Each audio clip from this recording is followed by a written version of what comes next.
യുഎഇയിൽ red signal മറികടന്നത് മൂലം കഴിഞ്ഞ വർഷമുണ്ടായത് 143 വാഹന അപകടങ്ങൾ. ദുബായിലാണ് ഇത്തരത്തിലുള്ള ഏറ്റവും കൂടുതൽ അപകടമുണ്ടായത്. റെഡ് സിഗ്നൽ മറികടന്നതുമായി ബന്ധപ്പെട്ട് രാജ്യത്താകമാനം 86,337 നിയമലംഘനങ്ങളും രേഖപ്പെടുത്തി. അമിതവേഗം, പച്ച സിഗ്നൽ മഞ്ഞയിലേക്കും പിന്നീട് ചുവപ്പിലേക്കും മാറുന്നതിന് മുൻപ് സിഗ്നൽ മറികടക്കാനുള്ള കുതിപ്പ്, വാഹനം ഓടിക്കുമ്പോഴുള്ള മൊബൈൽ ഫോൺ ഉപയോഗം തുടങ്ങിയവയാണ് റെഡ് സിഗ്നൽ മറികടക്കുന്നതിലേക്ക് നയിക്കുന്നത്. കഴിഞ്ഞ വർഷം റെഡ് സിഗ്നൽ മറികടന്നത് മൂലം യുഎഇയിൽ ഉണ്ടായത് 143 വാഹന അപകടങ്ങളാണ്.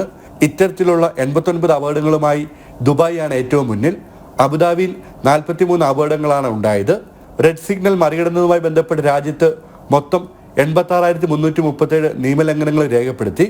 നിയമലംഘകർക്ക് 1000 ദിർഹം പിഴയും 12 ബ്ലാക്ക് പോയിന്റും ശിക്ഷ ലഭിക്കുന്നതോടൊപ്പം 30 ദിവസം വാഹനം കണ്ടുകെട്ടും. വാഹനം തിരിച്ചു ലഭിക്കാൻ 50,000 ദിർഹം നൽകണം. ചില സന്ദർഭങ്ങളിൽ പിഴയും ശിക്ഷയും കൂടും. ഗുരുതരമായ അപകടങ്ങൾക്കിടയാക്കുന്ന നിയമലംഘകർ 51,000 ദിർഹം വരെ പിഴ അടയ്ക്കേണ്ടി വരും. ചില കേസുകളിൽ ഡ്രൈവിംഗ് ലൈസൻസ് നഷ്ടമാകുകയും ചെയ്യും. ജനം, ദുബായ്.